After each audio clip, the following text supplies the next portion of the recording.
So, ngayon, more examples on factorial. So, makikita niyo yung example natin.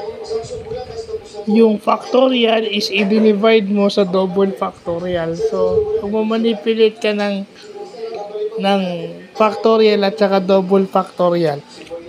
So, ayan. So, gagamit ka ng cancellation. Kasi, kaya kagamit ng cancellation kasi halos pareho na rin man yun eh. 1 na rin yun. Kaya ika-cancel mo na lang kasi hindi naman mababago dun yung sagot.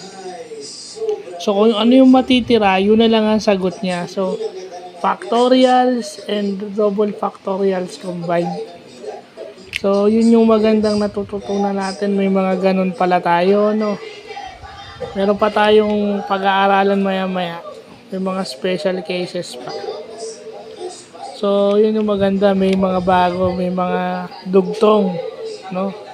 Importante yan, nalalaman natin yan. Factorials and double factorials combined. Factorial divided by double factorials. So, yun lang po.